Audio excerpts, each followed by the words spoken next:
Welcome to the deep dive. Today we're looking at Malaysia's roads and specifically this question. Why do so many drivers seem to speed? It's a really serious issue. It contributes big time to Malaysia having, well, unfortunately, one of the highest road fatality rates in Southeast Asia. The WHO pointed this out back in 2018. Yeah. And despite, laws and crackdowns, speeding is still a huge danger. It really is. And it's like a puzzle, isn't it? Lots of different pieces. That's why we wanted to do this deep dive. Sure. Our goal isn't just, blaming drivers. We want to sort of get under the hood, look at the psychology, the culture, even the environment that encourages this. So what have we looked at? Well, we've dived into academic research on driver psychology, PDRM accident reports, that's the Royal Malaysia Police, and stats from MIROS, the Malaysian Institute of Road Safety Research. Any surprises? I think so, yeah. Some of the reasons behind that heavy foot phenomenon might not be what you'd immediately expect. Okay, let's start there then. Inside the driver's head, what's going on psychologically? Well, a lot of the research comes back to this idea of sensation seeking. Right, the need for excitement. Exactly. Some people just have a stronger innate drive for thrills, for intense experiences, and also a higher tolerance for risk-taking. Zuckerman's work talks about this. And people high in those traits, they're more likely to speed. Statistically, yes. And you see a really clear, maybe extreme example of this in Malaysia with the Mat Rempit. Ah, the illegal street racers. Yeah.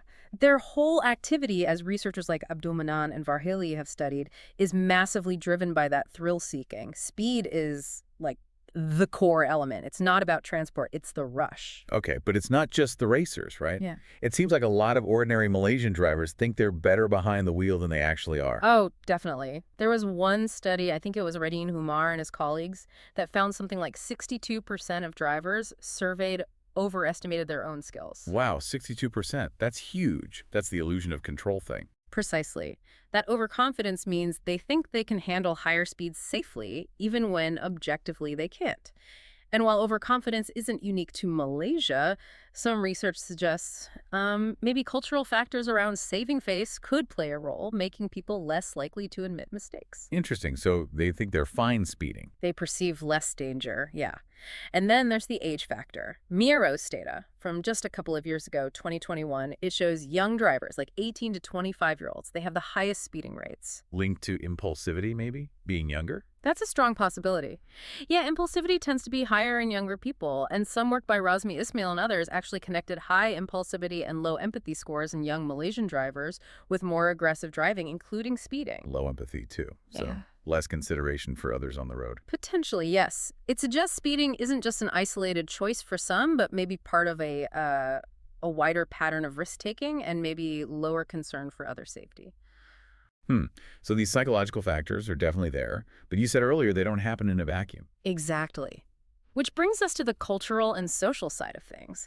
How does Malaysian society itself maybe shape these behaviors? This is where it gets really fascinating for me. Yeah. Because it sounds like, in some circles anyway, driving fast isn't just tolerated, it's almost cool. Yeah, there's definitely research from Hack and others suggesting that fast driving gets maybe subtly glorified sometimes in media, car culture, Like speed equals power or status. Kind of, and Abdul Sakur's research points that way too, especially for, say, luxury car owners. And again, the Mat Rempit.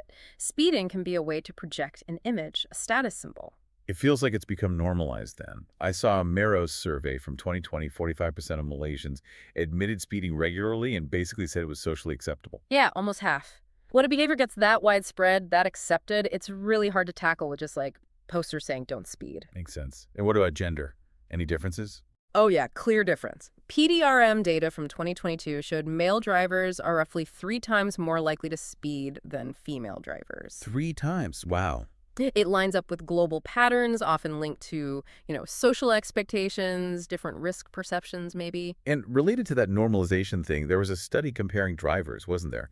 Saying Malaysian drivers might even see speeding as a sign of skill. That's right. Farah Fazlinda Muhammad's work highlighted that. They found some Malaysian drivers perceive speeding not just as okay, but as demonstrating competence. Which is a totally different mindset. Completely. If you think going fast means you're a good driver, then safety messages about the dangers just won't hit the same way. Okay, so we've got the psychology, the cultural acceptance. What about the nuts and bolts? enforcement, the roads themselves. Right, because attitudes are one thing, but what happens on the actual road? A big issue seems to be enforcement, or rather the perception of it. Weak enforcement, inconsistent. That's what comes up. Hussein and others mentioned concerns about inconsistent enforcement, even corruption, potentially weakening the deterrent effect. If drivers think they won't get caught or penalties aren't applied fairly. Then the risk seems lower. Yeah. Yeah.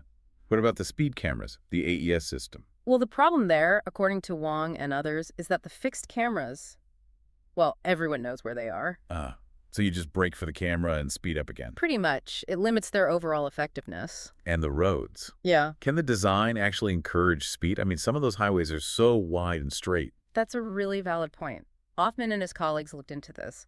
Those multi-lane highways, long, straight stretches, they can give you a false sense of safety at high speeds. Even if it's not actually safer. Exactly, and the stats are grim. WHO reported in 2023 that 70% of fatal crashes in Malaysia happen on highways, and speed is a major factor. 70%. Wow. And amidst all these big factors, there's just the everyday reason people give, right? Right. Being late. Absolutely. Just time pressure, running late for work, appointments. It's a very common reason people cite for speeding. Yeah. Modern life pressures. Yeah. And maybe social media plays a part too. Yeah. Like dash cam videos. It's possible. Sometimes those videos, even if not intended, might end up sort of glamorizing speed or risky moves. And our moods affect driving too, don't they? Being stressed or angry. Definitely. There was a UK study, mentioned in the Malay Mail, linking negative emotions like anger and stress directly to faster, more aero-prone driving. You're not thinking as clearly. Makes sense. And then there's the peer pressure aspect, especially for younger drivers. Right. Research by Dayang Norfazila Abeng Mustafa looked at young urban drivers. Two big things influence their intention to speed. Perceived behavioral control, basically, do they think they can get away with it easily? Mm-hmm. And subjective norms, do they think their friends, family, people around them find speeding acceptable? If the answer to both is yes. They're much more likely to do it. Okay, so pulling all this together, the psychology, the culture, enforcement issues, road design, emotions, it's a lot. What are the ways forward? What can actually be done? Well, the consensus from the sources is that it has to be a multi-pronged attack. You can't just tweak one thing. So behaviorally. Things like public awareness campaigns, but ones that really hit home. Maybe tackling that overconfidence directly, like some hard-hitting campaigns they've had in Australia. And perhaps psychological screening for high-risk drivers during licensing or training. That's an interesting idea. And enforcement needs to be smarter. Seems so. Not just static cameras. Maybe more dynamic enforcement, unpredictable locations, and looking at penalties, possibly making them harsher, especially for repeat offenders. And the roads themselves? Infrastructure changes, yeah. More speed bumps where appropriate, maybe looking at things like lane widths, design choices that naturally encourage slower speeds. Right. So to sort of wrap up then, it's clear that speeding in Malaysia isn't just about a few bad apples. Not at all. It's this complex web, isn't it? Individual psychology, deep cultural norms about driving, plus the realities of enforcement and even how the roads are built. They all interact. Yeah. And tackling that high fatality rate means addressing all those interconnected parts. Exactly. It needs insights from psychology. It needs better, maybe more creative enforcement. And it needs changes to the physical environment. A combined effort. Definitely gives you a lot to think about. And maybe, for you listening, consider how societal values and how we personally judge risk-shaped driving everywhere, not just Malaysia. What messages, subtle or not, do we get about speed and being a good driver? Some real food for thought there. Thanks for joining us for this deep dive.